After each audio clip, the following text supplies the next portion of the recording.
Welcome to the C1D Paintball Podcast. You can listen to us on Spotify, Facebook, and YouTube. Be sure to join our Discord. It's the best place to connect with other paintball fans, talk strategy, share stories, and show your love for the game. Huge news, Roy.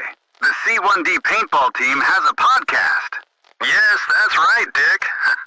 Wild bunch, those C1D fellas. Tune in every Sunday at 7:30 Eastern Standard Time for an amazing podcast. Dad, come on. Whoa.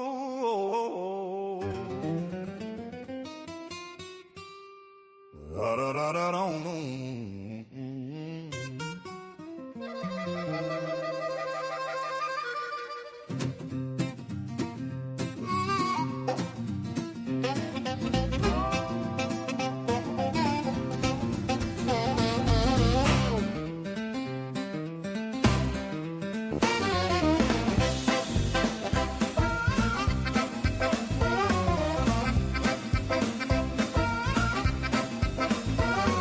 Sunday evenings hanging out by the porch, cold beer and smoke scores.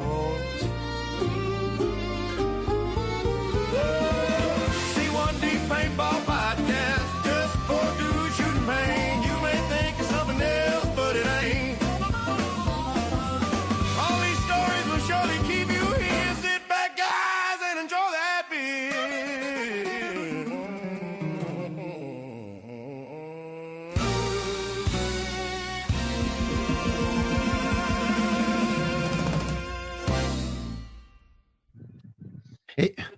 Hey there.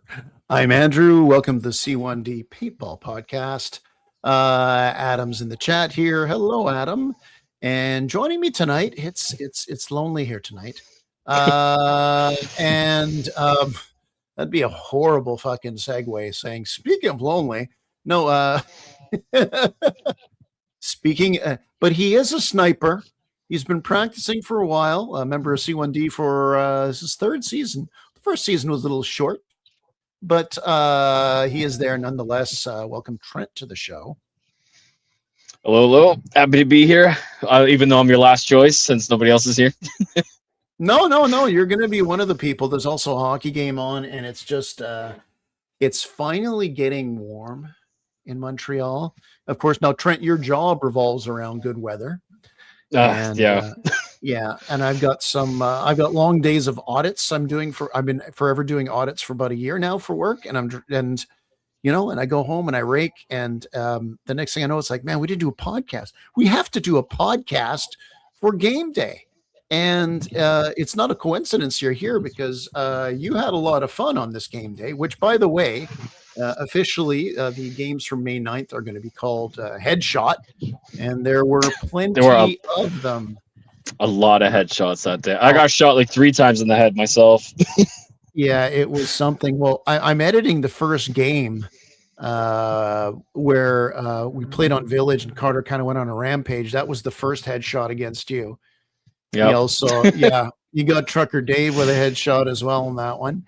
Sure did. Yep. And later in the day, Connor got a headshot, glanced off the side of his mask. He's got the EVA, right? The big lens. He didn't even know he got hit off it. And it's one of those things where you just kind of wipe it and glance. It's like, oh, I've been hit. But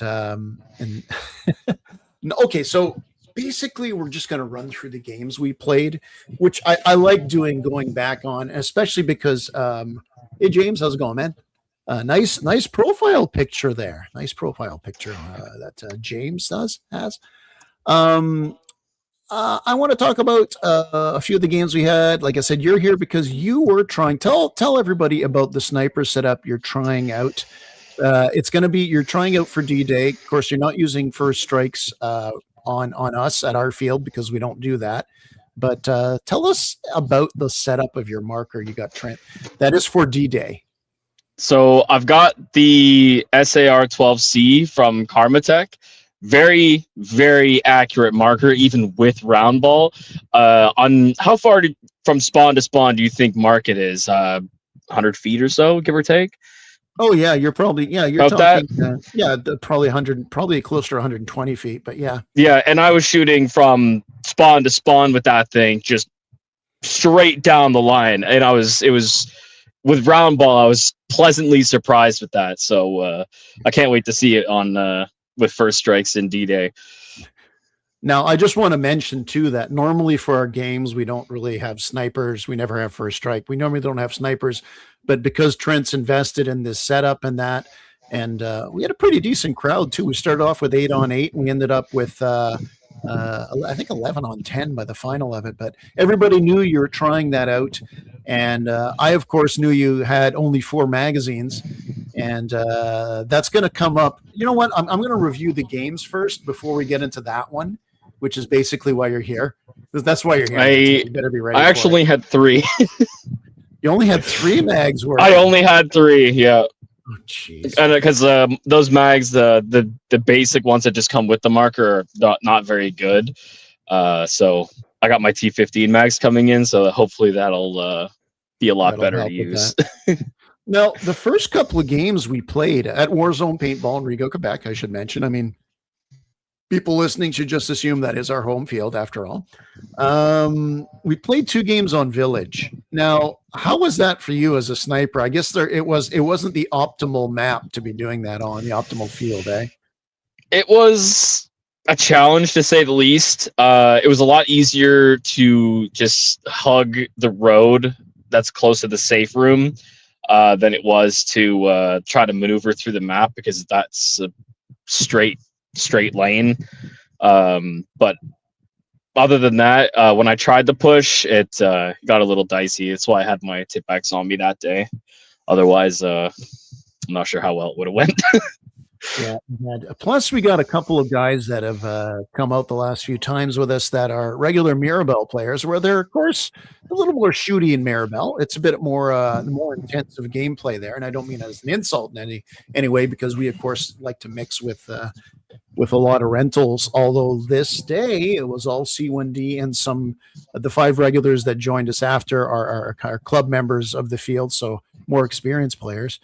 But no, it was my point on this one. See, this is why I usually have Connor in on the shows. He helps reel me in a bit. It reminds you? Yep. Yeah, it reminds me of that. But oh yeah. No, they were so they're getting used to playing with us. They're used to Mirabelle, where it's kind of Mirabelle's got big fields, a lot of different fields, and you know, they're not like us in the sense of freeze. Freeze is kind of like, we're not going to do anything optional. stupid. Like yeah, freeze is incredibly optional. Alpha, hello, gentlemen. What's the plan today? We're just going to quick little podcast today, just talking about our game day. We don't want to waste those memories we had of that. And yeah, no, they were. It took a couple of games for them. It's like, hey, we don't shoot that much, you know, and all that. So, which was actually must have been kind of scary for Pierre, who brought his girlfriend Jenny, her first time playing. And she's on the team with me. You're playing against her. Alpha's ringing in saying hello to Trent. Hey, Alpha, how's it going? He's nervous, Alpha. He's nervous. Nervous to talk. You know the thing I do the best of? Yeah, I'm nervous to do that. Plus, the Americans weren't there, and they need to know all the juicy details. You know, there's a hockey game on right now, so I'll try to word it. It might be the least talking you'll hear me in a podcast, which is still excessive. We were spawning to start the first game. I'm not going to go into too detail of all the games, but I was spawning with Pierre and Jenny on a spawn point 4, and we said we're going to take the green monster and look up to 3. And we immediately, Jonathan and Adam brought Simon there.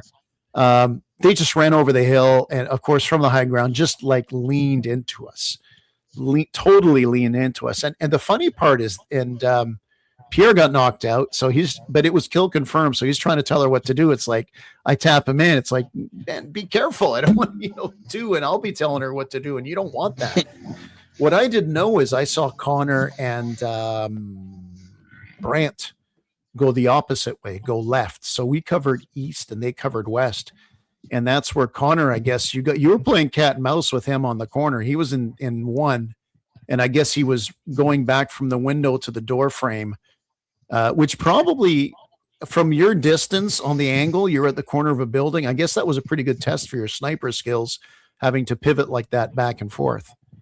But Yeah, I mostly watched him through the crack in the boards. I saw the shimmer of his goggles looking through because he likes to do that a lot. yeah, you should try to edit his videos when he's doing that. I just got like just wood in front of it. I could Yeah, just a whole lot of nothing, right? But it's interesting because you hear him communicating and talking. Because I think T was. Oh no, that was a different game. Sam, they all roll into one. That's why we usually do the podcast on the Sunday. I've started to do some heavy duty editing.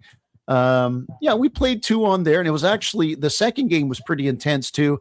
And it was actually Connor's recommendation. It's like, this probably isn't a good map for the first time coming out. And we're having fun because we were like going gung ho, and it's like, oh yeah, let's go to market.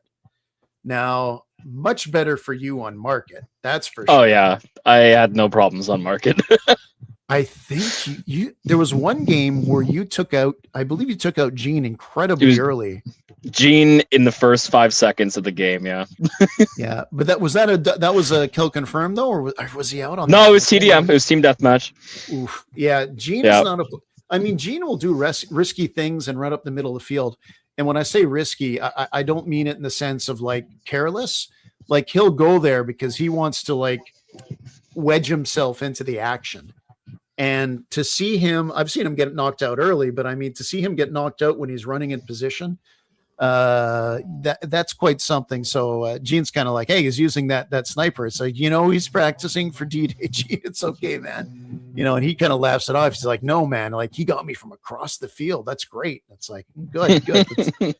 I didn't hear about it until the very end of it. He came up to me. He's like, did you shoot me from across the field? I was like, yeah, I did. He's like, nice.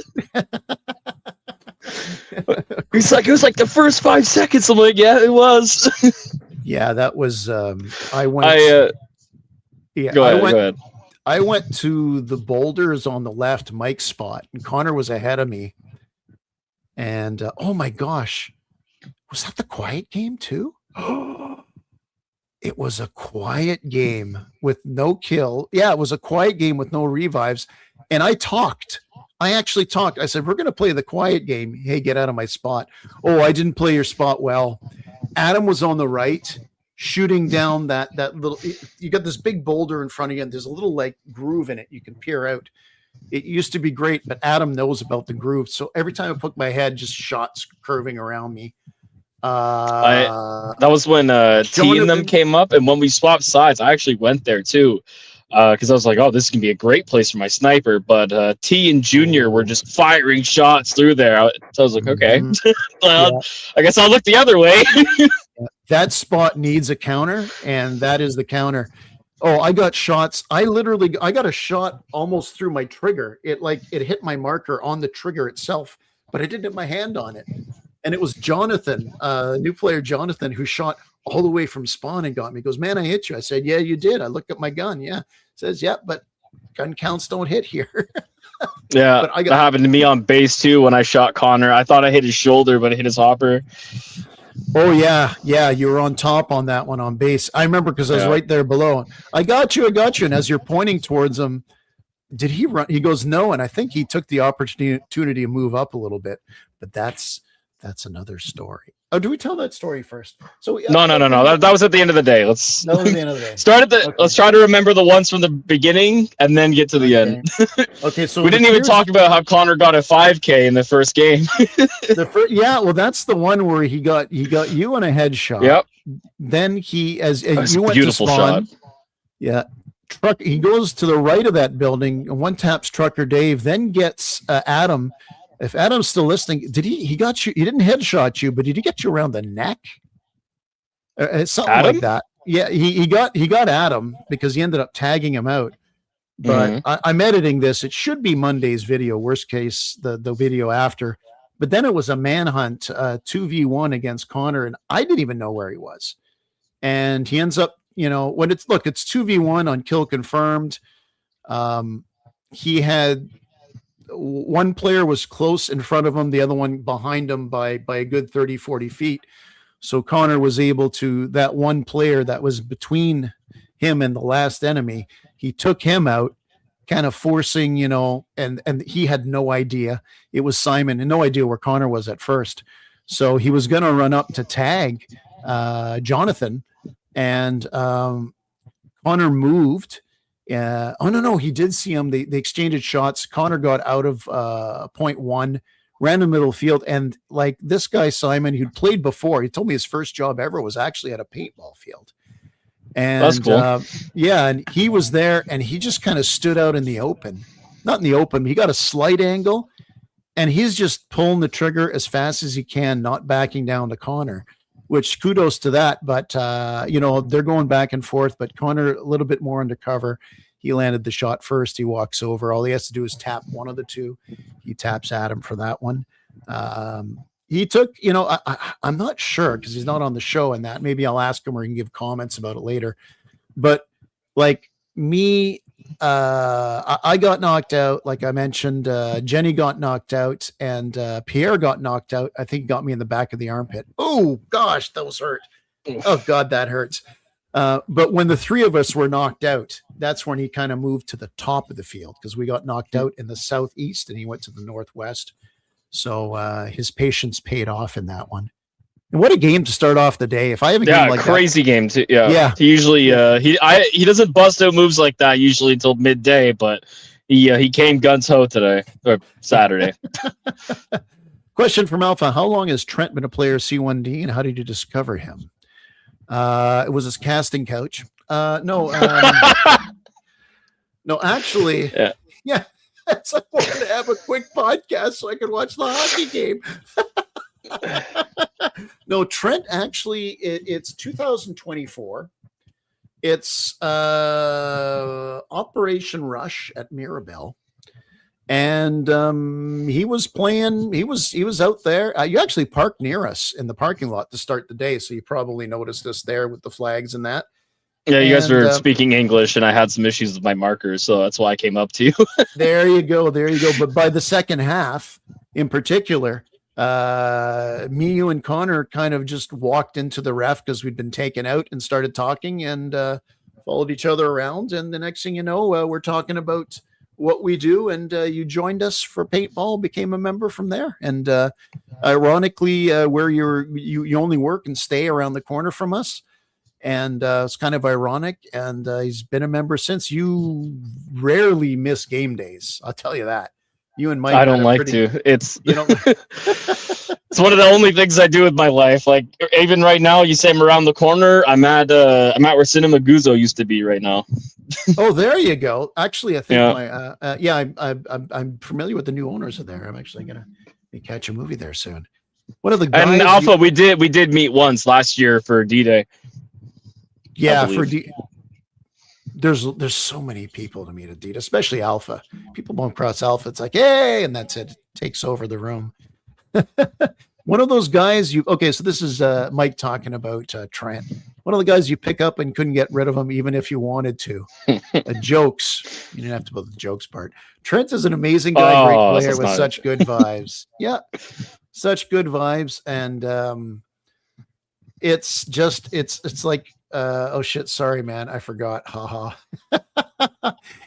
He doesn't remember, Trent. It's fine. Don't worry about it. I'm very forgettable.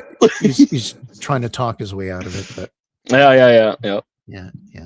You've been lied to. No, yeah, he joined his first game. He brings a defender, and we're playing on base at Warzone, and we don't. We told we just play for fun, but we didn't go out and say, I think we might have mentioned, freeze players and that, and we don't like to go automatic, even semi, just pull the trigger normally and that. And it was a game. We played a few games, and it's just one of those things. It's the winter, right? So we're not shooting too much. And I'm sitting there recording a game on the second floor, and on the first floor, I just see this. He's got his defender out, and he's just lighting people up with frostbites, and those freaking things hurt. I'm sorry. Yeah, it was one of the first games where I met Mike and Miranda, and she was coming down the stairs, and I shot her 3 times in the leg, and I heard her yell "ow" from across the field. I felt so bad about that. Yet he still remembers the kill. Yeah, I do. It was funny. Well, let's talk. He also was probably the most photographed person from C1D at D-Day last year. He had the flag for about half an hour, which is great. I had it for about 3 hours, and he really cashed in on the photos. So it must have been the like Fabio style long hair cascading out behind your mask that drew everybody. James, I had fun Saturday. I was pushing more instead of hanging near spawn. James had a very good day, and in particular, that last game of the day, which we're going to talk about because Trent and I kind of had a showdown. James was very good for that one in particular. Ironically, when I was editing before, I actually saw where he had to get taken out at the end by T and Connor. Oh, wait a minute. But then T got taken out, but we'll talk about that after. Okay, back to the roster here. It looks like it only took 3 games for Brant to take his shirt off. So once we it was only like 18 that day too. It wasn't even that bad. It wasn't that bad. And I guess I'm used to working outside, so I guess that's true. So we played a couple games on, and here's a debate. The new spawns, the wooden spawns, those of you who don't even know the field, it's very easy to explain. Traditionally, think of a rectangular field where there's a bunker shaped like a U, an upside down one on the bottom, in the middle on the bottom. So top of the field spawn, bottom of the field, rectangular field. They expanded it. So, how do I explain it? You take that rectangle and you kind of like angle it off more to one side. So they added spots to the northwest and the southeast. So it's got these like pieces added on there. And in these extra areas that were kind of dead areas of the field before, they put a spawn point on each. So instead of facing north-south, they're facing northeast, southwest. And it's a further distance. And Connor pointed out, it's like, he's not crazy about those spawns. And I sat there. I like the spawns. I like the options. But I'll tell you one thing. If I had to win a game on that field, I would not use those spawns. There's something about them which just leaves things, somebody's going to hit you from 120 feet away with a sniper. It's the spawns. You can't necessarily get hit and broken, but there's something about it that takes the element of the close quarters out. It's good, but how do I explain it? It's because you have to like run across the open road first. I also am not a huge fan of them. I think they're cool like for every now and then, or like maybe for a particular game mode. But because there's like a 8-foot wide road you have to run across that's wide before you actually get inside the field, because it's like you're starting on the outside of the field and going in. And then on top of that, there's only one doorway, or like kind of, and it's really awkward to get out of that doorway, especially with like 8 or 9, 10 guys on your team. So like everybody's just waiting their turn to run out, and meanwhile 1 or 2 guys can be sitting in the box with a sniper and just shooting across the field while they're waiting their turn to get out of the field or the box, right? Especially with their big open window in the front. So it's not a huge fan of them, but situational. It is situational, and it's more of a challenge. Like if you're in the northwest, the northeast, spawn is the biggest. Like you mentioned, you got to cross the road and everything. And when you're in the opposite spawn, you can see them scatter out of there. But at the same time, there's a couple of big, just south of that north spawn, there's a few big barriers, and you're kind of isolated. Connor likes it when I call it the, what do I call it? The enclave. It's this little piece of land that kind of belongs there. And it sucks if you want to cross the road and don't get across, but you can barricade yourself quite well. And, that's true. Jenny was the last person standing on our team when we spawned in that horrible thing. And she ended up with 4v1 on her, and she lasted a while. So I'll give her that. She was actually managing to evade my shots most of the game too. She did really good for her first day out. Oh yeah, absolutely. Played conflict. I think you could tell she's done some sports, or at least she carried herself in that way. She wasn't chicken, that's for sure. Yeah. Okay, look. I know we did some games on base after. Oh my God. Okay, I do want to talk about the one game on the base. Market is one of the best, but you guys are right. They do need to move more cover besides what they have on the left side. Yeah, exactly. I mean, if you do like, okay, we spawn there, you spawn there, and we'll take turns. It's all right. I think it works out that way. But I mean, it's more lopsided than tire ball used to be. I don't know if I don't think you played too much on tire ball. Tire No, I ball haven't. used to be, yeah, Jonathan agrees about the spawn. Tire ball, the higher spawn, used to be so dominating. It was insane. It was insane. I would say, I mean, maybe some of the guys that have played a lot of like me, like Jeff and Connor, might not agree, but I found if you're spawning on top, you could win 2 out of every 3. But now it's much more even. But I think for market, right in front of the lower spawn closer to village, you have the crate stacks, but that's like right on the outside of the new spawn. Yeah.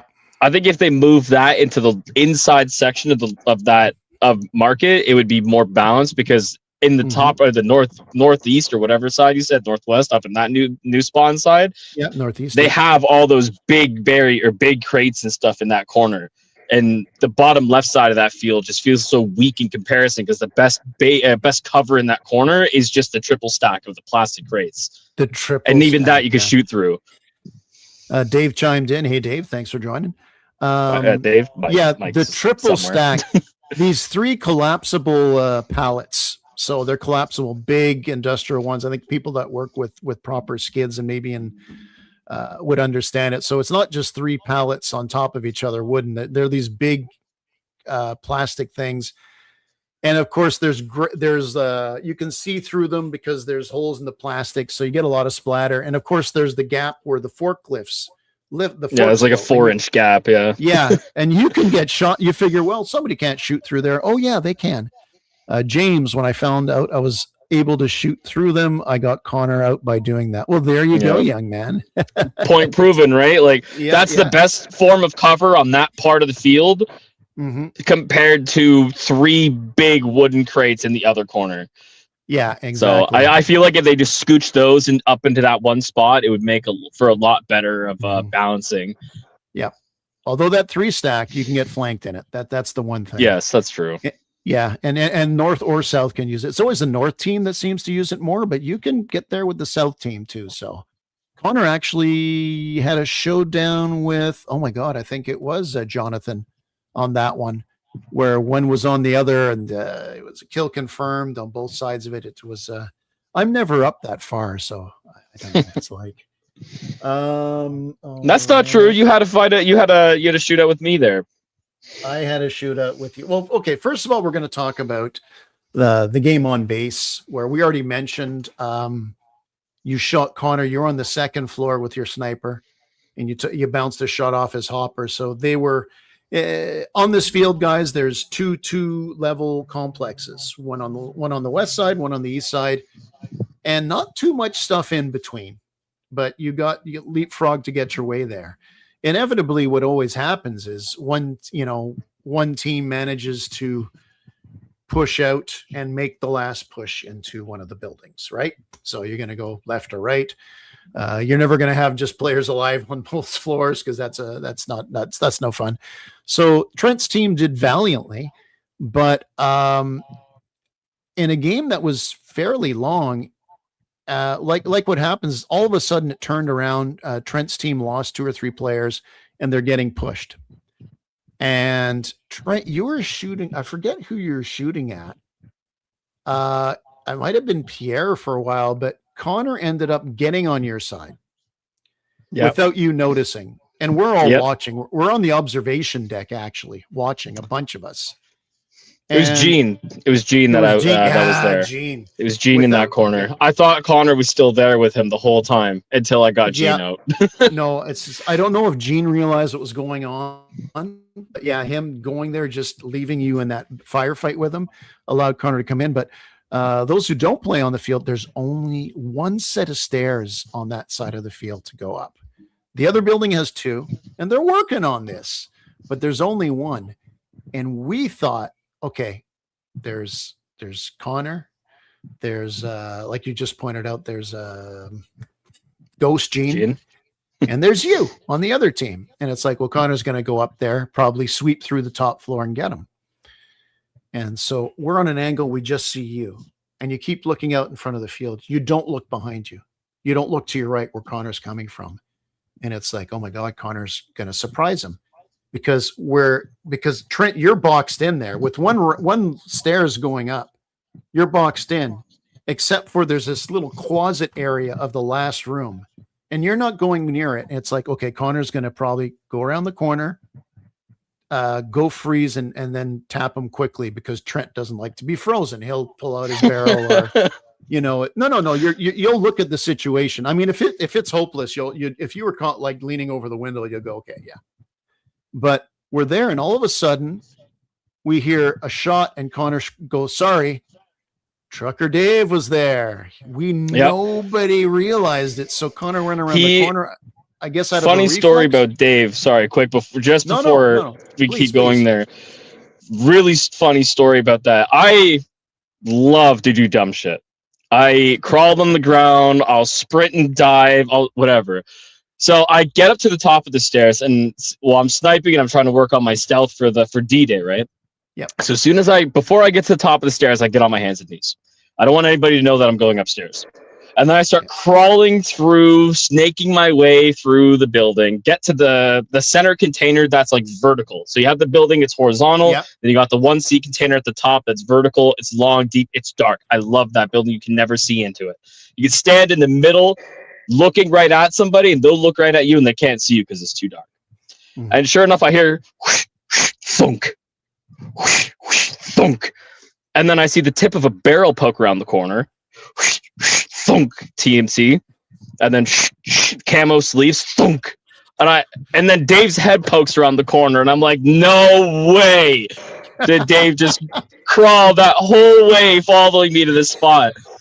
It was the greatest thing I saw that day. Greatest thing was this guy following me to my spot on his stomach whole way through, and I looked at him like, damn right, Dave, damn right. He gets up, and I tell him to stay in that container, and I'm like, if you stay back here, they can't see you, and just keep holding that right side of the field. Oh, wow. He said, got it. And he did a really, really good job holding my cover for me. Yeah. Which allowed me to push off to the other side and get, actually, I shot Brant running across the field first because he was trying to flank a spot around the truck. That's right. And I shot him in the arm. Yeah. And then I yelled at him and I called him target practice. Oh, wow. Well, I'll tell you what, like I said, Trucker Dave, where he was, Connor, a reflex goes, wasn't it? I guess he didn't know what to expect up there. But I guess Dave just appeared and he just does a reflex, one tap in the face. Remember, the face, it usually doesn't hurt. So one tap in the face. But that gave away his cover because we're sitting there going, oh, man, Connor's going to go right behind him and fricking take Trent out. And Trent's been having a good day with the sniper. Like I said, we normally don't allow it. But, he's practicing for it and he's ready. It's like, well, he's up. He wasn't going to go on the first floor with a sniper rifle. You knew he was going to be, Dave on a mission for Alpha. You knew he was going to be in top. That's what he's there for. Old guys can crawl. I think Trent put it right when he said, what, crawl, thud? What was it there? Yeah, I made a sound effect. Thud. Yeah, that's it. But that Dave there saved it. You guys ended up, because as soon as you heard Connor and that, you backed into that corner and it was kind of a draw. You're trying to freeze each other. It's like, it's a draw, but man, it's amazing. Hey, Owen, how you doing, man? That changed that game right away so much that Dave did. Gene came out of cover thinking the game was over, I guess, because he was just wandering around aimlessly. So obviously I shot him. And then that's when I heard Connor. I was like, uh-oh. So I was like, okay, that's a problem. And then he gets Dave, and I'm like, okay. I look around, I'm like, I didn't know there was a little cubby here. So I got the cubby. And then he was walking up, and I heard I heard freeze, and I was like, he just froze the wrong corner. Or what? I don't know what actually happened. Like there, he tried to explain it to me. He's like, I froze you. I was like, oh, you did? I didn't see him. And then I heard his footsteps. So I jumped out and yelled freeze. But and ultimately we ended up calling it a draw just because the situation was really weird. I But wish I could draw that. Okay. Just so happens Mike's not here because I would have to draw a little picture and show you. But going into this room, there is like a half wall around the corner, and they both wanted to freeze each other because they didn't want to shoot each other like 2 feet apart. So they had this discussion, and I'm sitting in the observation deck. It's a draw. It's a draw. Before somebody was going to tap each other, but that was a good stealthy one. It was a long one too. But what I want to talk about before we wrap this up, because the hockey game's on, I'll remind you guys again. Anybody got a score? No, don't tell me the score unless the Habs have scored. I don't want to hear that. That's right. I don't even want. You know what? I didn't bring that up. We had a little big game. I remember somebody's like, "There's not enough people to do this." It's like, no, one team's got 10, the other team's got 11, and you get 2 lives. Well, it's still too big of a field. It's like D-Day, you get a hit, you run back and forth. So we're going to have 1 revive. It's like, let's go try it. Let's go do it. We got different types of cover.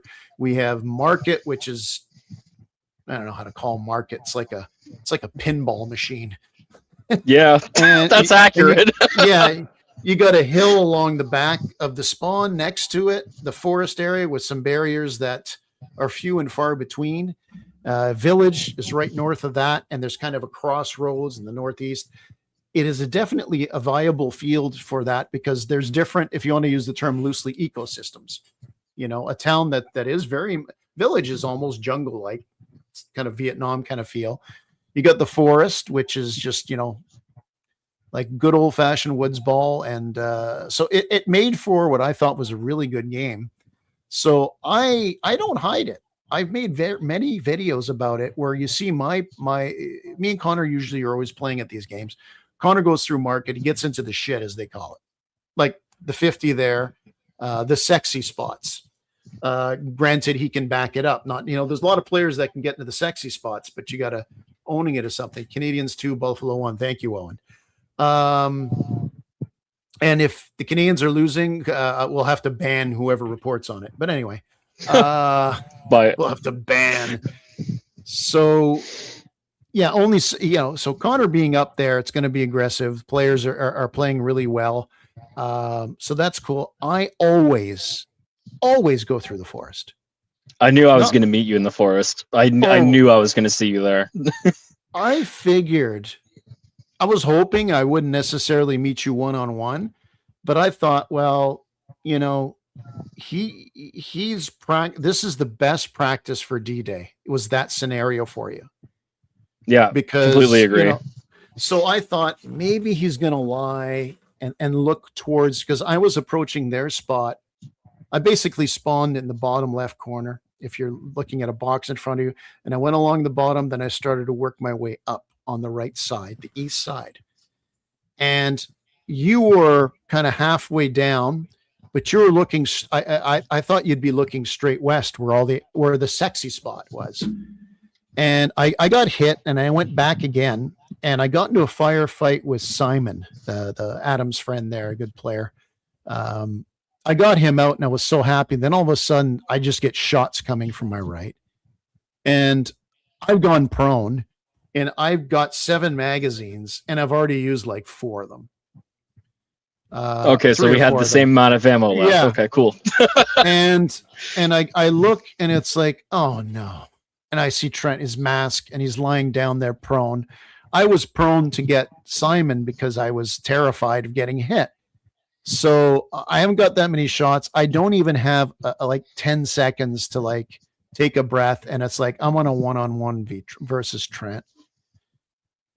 We're shooting shots back and forth. Shots are just curling at the last second on me.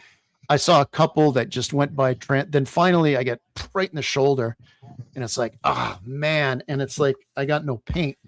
And my teammates are in a firefight to the left of me. I can't ask for a paint check. So I actually go to Trent and kind of go up. We respect each other. He doesn't shoot me when I do that. It's like, am I hit? No. And I said, good, you bounced one off me. I put 2 out of 3 shots off his back. He's like, ow, did it break? It's like, fuck no, it didn't break.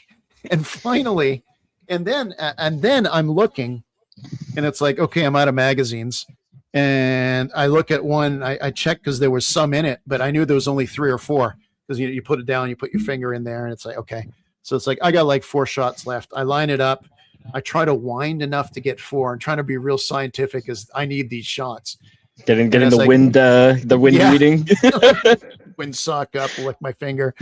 Anyway, I go in with my last 4 shots. I don't remember if I shot him or not, but you did finally catch me. You hit me good there, and it was fun. I went to the safe zone, and in the end, there's a video of it. But Connor and T go into the forest. They specifically want to find Trent. They come across James. So James gets knocked out, who had a hell of a game. James was in there till the end. As he mentioned before, he really was more offensive on the day, which is good. I mean, it's good because he usually sits at a pretty safe position. Doesn't sit in the back like a wallflower, but he's cautious and he moves up. But he was really in it. So they get him out, and T is behind this barrier, and Trent has done what Trent likes to do. He crawls up. He's stealthy. He doesn't waste any shots with a sniper. And did you barrel tapped him, or did you get him with the swab? I actually pulled my pistol out and I just reached it around the corner of the barricade and I just whispered surrender to him.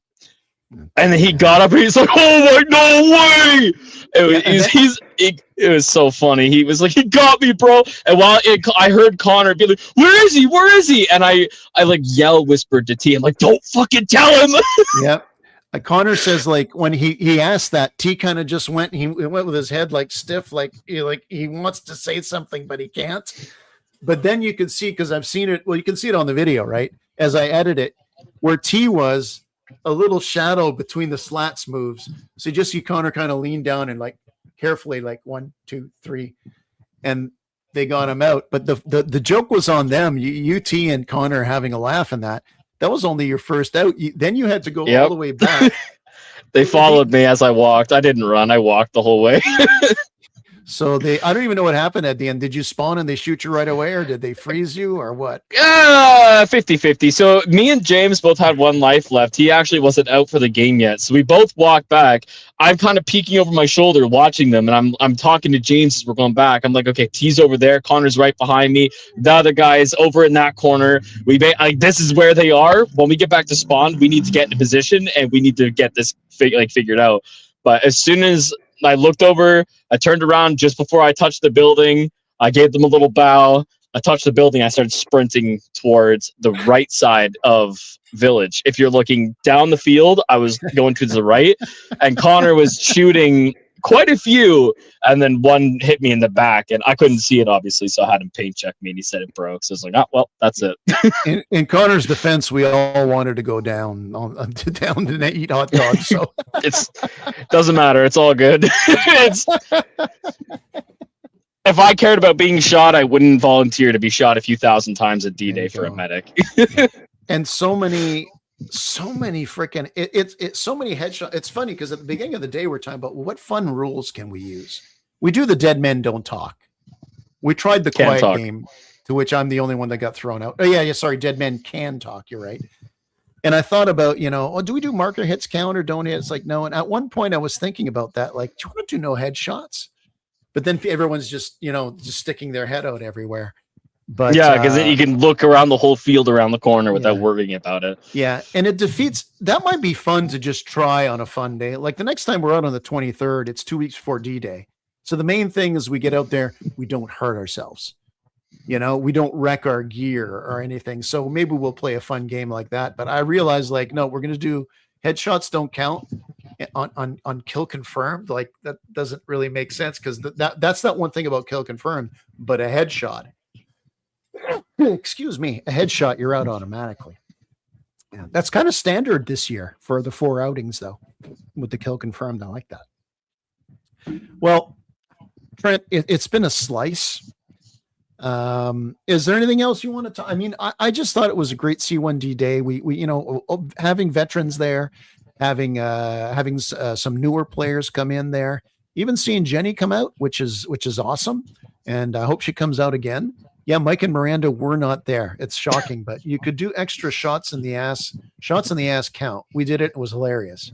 No, I think it's only shots to the ass count. Yeah, only Yeah. shots to the ass count. Yeah, and it'd be hilarious. That Oh would my be God. that would be something.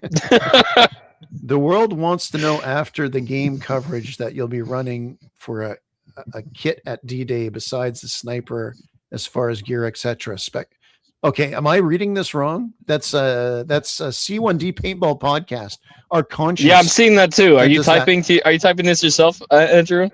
Oh yeah, no, I'm not. What? No, because it's spelled correctly. It's just smelt gibberishly. Smelt What gibberishly. kit you'll be running for D-Day? Yeah, what are you going to be running besides the sniper? And by the way, I'm going to be running magazines because as the general, I don't expect to really be out in a situation where I'm going to need to fire hoppers and balls. So I might actually do something strange and carry mag fed for a limited out there just to get a badass picture. No. What's your backup, Trent? It's just going to be a Tipex. I have to have a round ball marker on me the whole time because with first strikes, you have to fire from a certain amount of range. Yeah. So Tipex. That's it. Nothing fancy. Is that defender going to make it up as a backup kicking around? I mean, if my sniper decides to shit the bed, probably, maybe. Okay.